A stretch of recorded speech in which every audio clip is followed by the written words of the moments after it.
ಕರ್ನಾಟಕ ಸರ್ಕಾರ ಸಿದ್ದರಾಮಯ್ಯನವರು ಮುಖ್ಯಮಂತ್ರಿ ಆದಮೇಲೆ ಕಾಂಗ್ರೆಸ್ ಸರ್ಕಾರ ಆದಮೇಲೆ ದಿನನಿತ್ಯ ಈ ಥರದ ಘಟನೆಗಳು ನಡೀತದೆ.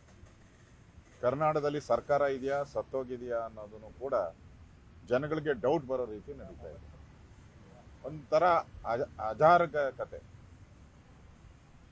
ಕಾನೂನು ಸುವ್ಯವಸ್ಥೆ ಕೇಳೋರಿಲ್ಲ, ಆ ಪರಿಸ್ಥಿತಿ ಇವತ್ತು ಕರ್ನಾಟಕದಲ್ಲಿ ನಾವು ನೋಡ್ತಾ ಇದ್ದೀವಿ. ಅಜಾಗರೂಕತೆ, ಅರಾಜಕತೆ ನೋಡ್ತಾ ಇದ್ದೀವಿ.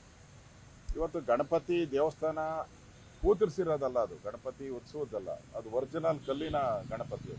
ನಿರ್ಭೀತ, ನಿಷ್ಪಕ್ಷಪಾತ, ವಿಶ್ವಾಸಾರ್ಹ ಸುದ್ದಿಗಳಿಗೆ ಮತ್ತೊಂದು ಹೆಸರಾಗಿರುವಂತ ನ್ಯೂಸ್18 ಕನ್ನಡ ಈಗ ಆಪ್ನಲ್ಲೂ ಲಭ್ಯವಿದೆ. ದಯವಿಟ್ಟು ಇಲ್ಲಿರುವ QR ಕೋಡ್ ಅನ್ನ ಸ್ಕ್ಯಾನ್ ಮಾಡಿಕೊಂಡು ಆಪ್ ಅನ್ನ ಡೌನ್ಲೋಡ್ ಮಾಡೋದಕ್ಕೆ ಮರಿಬೇಡಿ.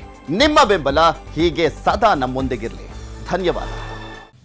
ದಿನನಿತ್ಯ ಅಲ್ಲಿ ವರ್ತಕರು ಎಲ್ಲರೂ ಕೂಡ ಆ ಏರಿಯಾದಲ್ಲಿ ಹೋಗೋರು ಅಂತಾರೆಲ್ಲರೂ ಕೂಡ ಅದಕ್ಕೆ ಪೂಜೆ ಮಾಡಿ ನಮಸ್ಕಾರ ಮಾಡಿ ಹೋಗ್ತಾ ಇದ್ರು. ಇವತ್ತು ಏಕಾಏಕಿ ಇವಾಗಿರೋ ಮಾಹಿತಿ ಪ್ರಕಾರ ಒಬ್ಬ ಮಹಿಳೆ ಬಂದು ಚಪ್ಪಲಿ ಹಾರ ಹಾಕಿ ಹೋಗಿದ್ದಾರೆ ಅಂತ ಡೌಟು. ಈಗಾಗಲೇ ಅಲ್ಲಿ ನಮ್ಮ ಹಿಂದೂಗಳೆಲ್ಲ ಸಭೆ ಮಾಡಿ ಅಲ್ಲಿಗೆ ಬಂದ್ ಕಾಲ್ ಮಾಡಿದ್ದಾರೆ ಅಂತ ನನಗಿರುವಂಥ ಮಾಹಿತಿ.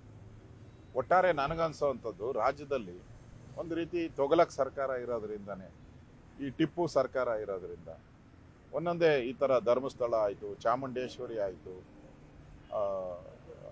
ಮದ್ದೂರು ಘಟನೆ ಆಗಿ ದೊಡ್ಡ ಅವಾಂತರ ಆಯಿತು. ಈಗ ದಸರಾ ಉದ್ಘಾಟನೆಗೆ ಬಾನು ಮುಸ್ತಾಕ್ ಆಯಿತು.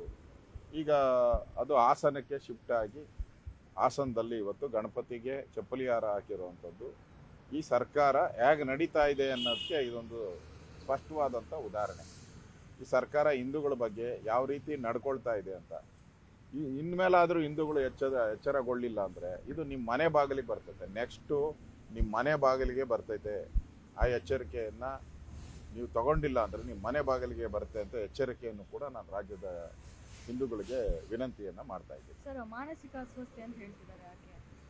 ನಮ್ಮ ಚಾಮರಾಜಪೇಟೆಯಲ್ಲಿ ಹಸುರು ಕೆಚ್ಚಲು ಕೊಯ್ದವರು ಮಾನಸಿಕ ಅಸ್ವಸ್ಥೆ, ಧರ್ಮಸ್ಥಳದಲ್ಲಿ ಓದೋನು ಅವನು ತಲೆಬುರುಡೆ ತಗೊಂಡವನು ಅವನು ಮಾನಸಿಕ ಅಸ್ವಸ್ಥೆ. ಎಲ್ಲ ಅವ್ರು ಹೇಳೋಕೆ ಮುಂಚೆನೇ ಪೊಲೀಸರು ಉತ್ಪತ್ತಿ ಮಾಡ್ತಾರೆ. ಸರ್ಕಾರ ಹೇಳ್ಬಿಟ್ಟಿರ್ತದೆ ಯಾರ್ಯಾರು ಸಿಕ್ಕಾಕಂತಾರೆ ಅವರೆಲ್ಲ ಮಾನಸಿಕ ಅಸ್ವಸ್ಥತೆ ಅಂತ ಹೇಳ್ಬಿಡಿ ಅಂತ. ಅದು ಬ್ರ್ಯಾಂಡ್ ಔಟ್ ಇದೆ ಎಲ್ಲ ಕಡೆನೂ, ಅದೇ ಬ್ರ್ಯಾಂಡ್.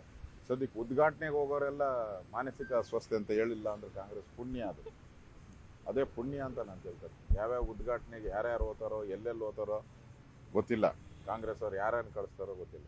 ಸದ್ಯಕ್ಕೆ ಅವ್ರನ್ನಾದರೂ ಒಳ್ಳೆಯರು ಅಂತ ಹೇಳಿ ಕಾಂಗ್ರೆಸ್ ಅವರು, ಒಳ್ಳೆ ಬುದ್ಧಿ ಕಾಂಗ್ರೆಸ್ ಅವ್ರು ಕೊಡಲಿ ಅಂತ ನಾನು ಪ್ರಾರ್ಥನೆಯನ್ನು ಮಾಡ್ತೀನಿ ದೇವರಿಗೆ.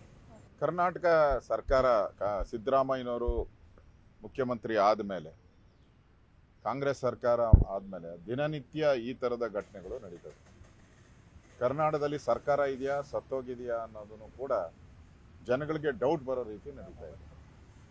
ಒಂಥರ ಅಜಾಗರೂಕತೆ,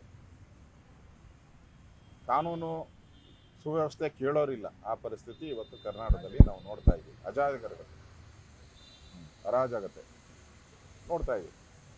ಇವತ್ತು ಗಣಪತಿ ದೇವಸ್ಥಾನ ಕೂತಿರ್ಸಿರೋದಲ್ಲ, ಅದು ಗಣಪತಿ ಉತ್ಸವದಲ್ಲ, ಅದು ಒರಿಜಿನಲ್ ಕಲ್ಲಿನ ಗಣಪತಿ.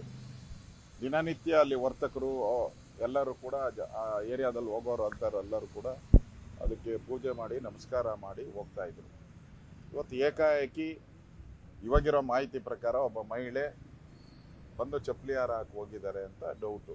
ಈಗಾಗಲೇ ಅಲ್ಲಿ ನಮ್ಮ ಹಿಂದೂಗಳೆಲ್ಲ ಸಭೆ ಮಾಡಿ ಅಲ್ಲಿಗೆ ಬಂದ್ ಕಾಲ್ ಮಾಡಿದ್ದಾರೆ ಅಂತ ನನಗಿರುವಂಥ ಮಾಹಿತಿ. ಒಟ್ಟಾರೆ ನನಗನ್ಸೋವಂಥದ್ದು, ರಾಜ್ಯದಲ್ಲಿ ಒಂದು ರೀತಿ ತೊಗಲಕ್ ಸರ್ಕಾರ ಇರೋದ್ರಿಂದನೇ, ಈ ಟಿಪ್ಪು ಸರ್ಕಾರ ಇರೋದ್ರಿಂದ ಒಂದೊಂದೇ ಈ ಥರ ಧರ್ಮಸ್ಥಳ ಆಯಿತು, ಚಾಮುಂಡೇಶ್ವರಿ ಆಯಿತು,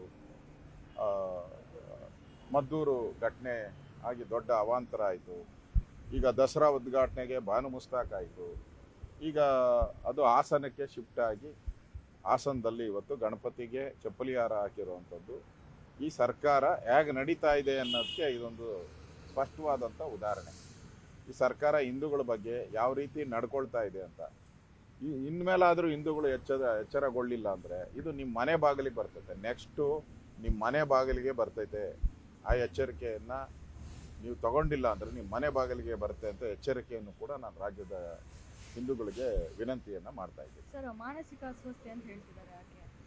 ನಮ್ಮ ಈ ಚಾಮರಾಜಪೇಟೆಯಲ್ಲಿ ಹಸುರು ಕೆಚ್ಚಲು ಕೊಯ್ದವರು ಮಾನಸಿಕ ಅಸ್ವಸ್ಥೆ, ಧರ್ಮಸ್ಥಳದಲ್ಲಿ ಓದೋನು ಅವನು ತಲೆಬುರುಡೆ ತಗೊಂಡವನು ಅವನು ಮಾನಸಿಕ ಅಸ್ವಸ್ಥೆ. ಎಲ್ಲ ಅವ್ರು ಹೇಳಕ್ ಮುಂಚೆನೆ ಪೊಲೀಸರು ಉತ್ಪತ್ತಿ ಮಾಡ್ತಾರೆ, ಸರ್ಕಾರ ಹೇಳ್ಬಿಟ್ಟಿರ್ತದೆ ಯಾರ್ಯಾರು ಸಿಕ್ಕಾಕಂತಾರೆ ಅವರೆಲ್ಲ ಮಾನಸಿಕ ಅಸ್ವಸ್ಥತೆ ಅಂತ ಹೇಳ್ಬಿಡಿ ಅಂತ. ಅದು ಬ್ರ್ಯಾಂಡ್ ಔಟ್ ಇದೆ, ಎಲ್ಲ ಕಡೆನೂ ಅದೇ ಬ್ರ್ಯಾಂಡ್.